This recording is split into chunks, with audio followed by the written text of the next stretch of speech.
Mirzapur 3 Amazon prime पर release हो गया है और सबसे पहले ये जान लीजिए कि इसकी लंबाई काफ़ी है। पिछले 2 सीज़न की तरह इस बार भी जो है मेकर्स ने बड़ी तसल्ली से इसको बनाया है और तीसरे सीज़न में 10 एपिसोड हैं और हर एपिसोड जो है कम से कम आप मानिए कि 50 से 55 मिनट की एवरेज लेंथ है।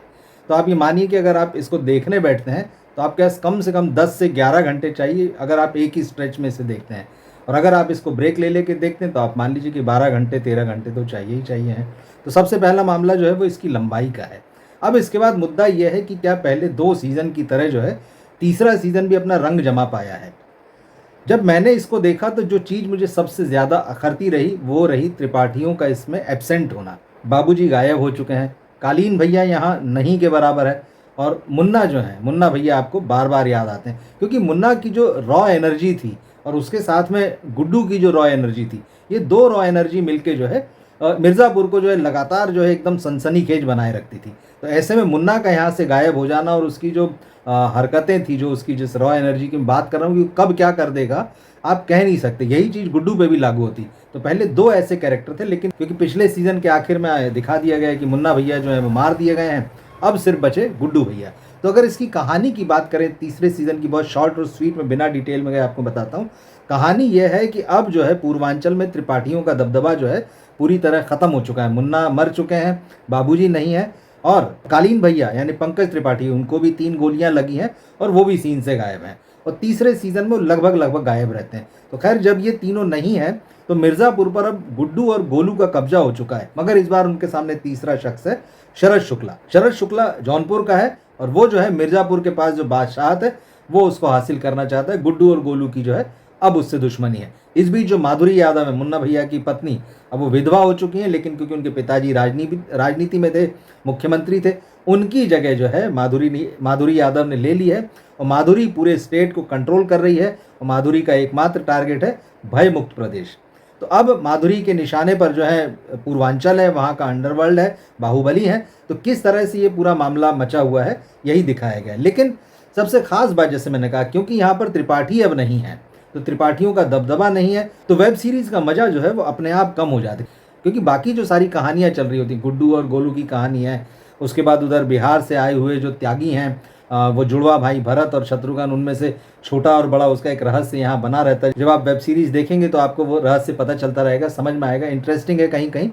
तो वो एक ट्रैक चल रहा है। उसके अलावा बीना त्रिपाठी यहाँ पर ज़रूर है, मगर कहानी में अब वो उस तरह से पावरफुल नहीं है। बेसिकली वो एक माँ के किरदार में है जो अपने बच्चे को जो है बचा कर रखना चाहती है। इसके अलावा गुड्डू भैया के जो पिताजी हैं रमाकांत पंडित, वो जेल में पहुंच चुके हैं। जेल में लाला भी है, अनिल जौहर, जो अफीम की खेती और अफीम का बिजनेस करता है, खुद को व्यापारी बताता है। किस तरह से ये सारे समीकरण चलते हैं एक दूसरे के रास्ते काटते हुए, किस तरह से शरद शुक्ला जो है वो मुख्यमंत्री माधुरी यादव के नज़दीक आता है, क्या उनके बीच में होगा ये भी देखने जैसा है। लेकिन सवाल इसमें यही है कि मिर्ज़ापुर की गद्दी पर कौन बैठेगा।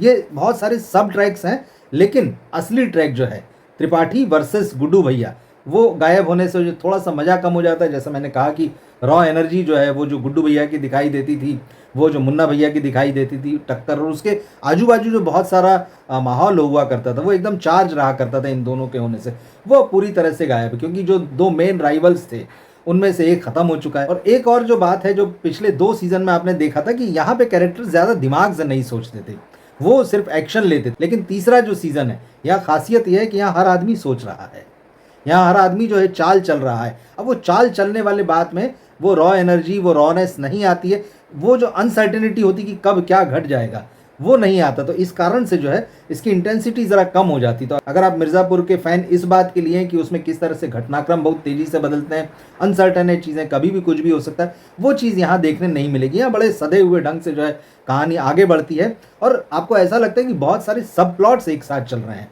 क्योंकि उस कुर्सी पर दावेदारी तो है, लेकिन उस कुर्सी का कोई मालिक नहीं है और वो मालिक जो है कहीं छुपा हुआ है, उसे छुपा कर रखा गया, वो रिकवर हो रहा है। तो वो चीज़, लेकिन वो ट्रैक बहुत इंटरेस्टिंग नहीं बन पाया क्योंकि जो पंकज त्रिपाठी हैं वो बहुत थोड़ी सी देर के लिए किसी एपिसोड में नज़र आते हैं। और सच कहूँ तो 10 एपिसोड में जो है उनके पास 10 डायलॉग्स भी नहीं हैं। अगर आप त्रिपाठियों के जादू के लिए इस सीरीज़ को देखते रहे हैं तो निश्चित रूप से आपको लगेगा कि बहुत सारी कमी है इसमें, वो मज़ा नहीं आ रहा। लेकिन अगर आपने पहले 2 सीज़न देखे हुए हैं और आप इसके सब प्लॉट्स से वाकिफ़ हैं तो ये कहानी, तीसरे सीज़न की जो कहानी है बेसिकली सब प्लॉट्स की कहानी है।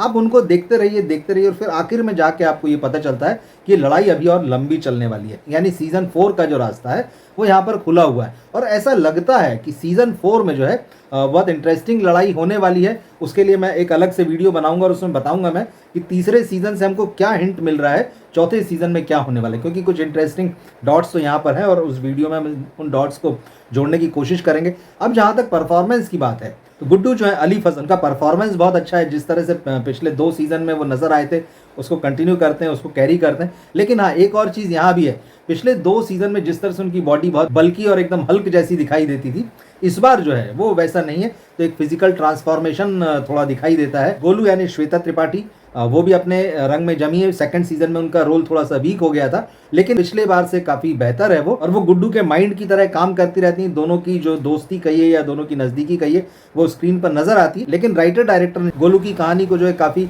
एक अलग ट्रैक दे दिया है, जिससे कि वो लंबे समय तक गुड्डू से दूर रहती हैं। अब वो क्यों होती हैं, क्या होता है, ये आप वेब सीरीज़ में देखिएगा। माधुरी यादव यानी ईशा तलवार जो है वो इस बार उनको बहुत ज़्यादा हिस्सा मिला है इस कहानी में और उनका रोल इंटरेस्टिंग ढंग से निकल के आया है। हालांकि एक जो चालाक अभिनेता वाली, जो एक चालाक राजनेता वाली जो बात होती है वो उनके किरदार में नज़र नहीं आती कि जो राजनीतिक शातिर राजनीतिक होता है। वो ज़रूर कोशिश करती हैं कि उस तरह से दिखें, उस तरह से उनकी चालें चलें, लेकिन यहाँ पर शायद राइटर्स की कुछ कमी रह गई कि उसको थोड़ा कनिंग वे में नहीं निकाल पाए। यही चीज़ जो है शरद शुक्ला यानी अंजुम शर्मा का जो कैरेक्टर है उसमें निकल कर आती है। वो बड़े कूल से दिखाई देते हैं, बहुत ठंडे दिखाई देते हैं, तो उनको देखकर आपको लगता नहीं कि ये आदमी जो है मिर्ज़ापुर की गद्दी पर जो दावा कर रहा है, अगर इसको मिल भी जाए तो शायद वो जो क्रूरता होती है या वो जो दमखम होता है या जो ठसक होती है वो उसके कैरेक्टर में नजर आए कि अगर ये लड़ रहा है और अगर इसे मिल जाएगी तो ये उसको संभाल के रख पाएगा। तो ये चीज़ें, जबकि इसको थोड़ा और बेहतर किया जा सकता था। शायद ये आदमी मुन्ना भैया को रिप्लेस भी कर सकता था इस कहानी में, मगर ऐसा हो नहीं पाता है। इसके बावजूद जो है अंजुम शर्मा का काम जो है अच्छा है और जब वो स्क्रीन पर आते हैं तो होल्ड करते हैं। जहाँ तक रमाकांत पंडित बने राजेश तेलंग की बात है तो आपको नजर आता है कि किस तरह से इस बार उनका सिस्टम में भरोसा खो गया है। मतलब धीरे, वो वकील हैं, आदर्शवादी हैं, लेकिन घटनाएं इस तरह से मुड़ी हैं कि उन्हें जेल जाना पड़ा है और धीरे धीरे वो पाते हैं कि उनका सिस्टम में जो है भरोसा कम हो रहा है और सिस्टम में नहीं, वो लोगों पर भरोसा करते हैं, वो बार बार टूटता हुआ नजर आता है। राजेश तेलंग एक सधे हुए एक्टर हैं और उन्होंने बहुत सधे हुए ढंग से इसमें काम किया। इसी तरीके से बीना त्रिपाठी का जो रोल रसिका दुग्गल निभाती हैं,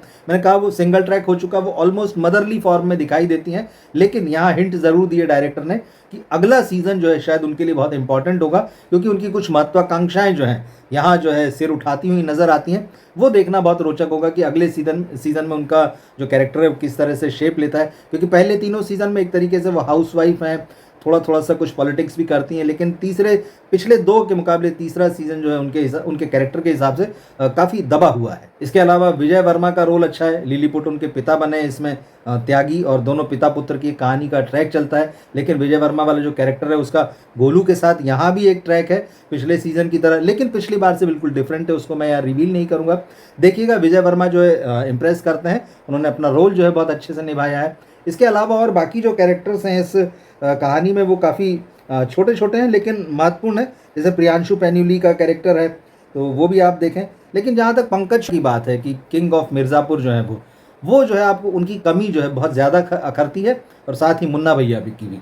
अब जहाँ तक इस सीरीज़ के ओवरऑल बात करें तो जैसे मैंने कहा कि एक सब प्लॉट्स को बहुत सारा जोड़कर जो एक पूरा सीज़न बना दिया गया, ये कुछ उस तरह का फील देता है। त्रिपाठियों की कमी जो है आपको बुरी तरह से यहाँ पर अखरती है। लेकिन एक बात ज़रूर यहाँ कहना पड़ेगी कि राइटर्स ने बहुत खूबसूरती से इन सब प्लॉट्स को लिखा है और कैरेक्टर्स को जो है बहुत अच्छे से उठाया है, गढ़ा है।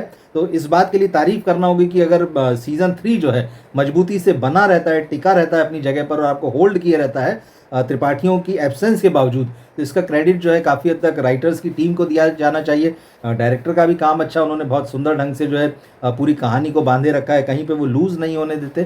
तो मिर्ज़ापुर 3 अगर आप त्रिपाठियों के दबदबे के लिए, त्रिपाठियों का जो एक तरह का जंगल राज है उसके लिए देखना चाहते हैं, किस तरह से वो अपने खूंखार ढंग से सारी चीज़ों को कंट्रोल किए हुए, फैमिली के अंदर उनके किस तरह की उठापटक चल रही है, ये सारी चीज़ें अगर पहले 2 सीज़न की तरह उम्मीद करते हैं तो थोड़ा आपको निराशा हो सकती है। लेकिन अगर आप सब प्लॉट्स जो हैं उनमें दिलचस्पी रखते हैं, उनके बाकी जो कैरेक्टर्स हैं मिर्ज़ापुर के, उनकी कहानियों में दिलचस्पी रखते हैं, तो निश्चित रूप से जो है ये तीसरा सीज़न आपको पसंद आएगा। और अगर आपने 2 सीज़न देखे हैं तो मैं कहूँगा कि आपको तीसरा भी देखना चाहिए। लेकिन बात वही है एक बात साफ है कि कहानी यहाँ से चौथे सीज़न की तरफ बढ़ गई है। कई सारे जो कैरेक्टर्स हैं तीसरे सीज़न में, जो छोटे कैरेक्टर्स थे, जो सब प्लॉट्स की तरह जिनकी कहानियाँ चल रही थी, वो जो है इसमें ख़त्म कर दिए गए हैं। तो मुझे लगता है कि चौथा सीज़न जो है उसमें कहानी एक बार फिर से कालीन भैया की तरफ मुड़ेगी और कहीं ना कहीं वो उनका ड्रामा जो है, किस तरह से गुड्डू और बाकी सारे लोग जो हैं और कुछ और पॉलिटिकल घटनाएं यहाँ जो हिंट किया गया है कि आगे जाके हो सकती हैं, तो उस पर जैसे मैंने कहा हम अलग वीडियो में बात करेंगे। अगर आपने सीज़न 3 देख लिया है तो आप ज़रूर कमेंट बॉक्स में लिख कर बताएं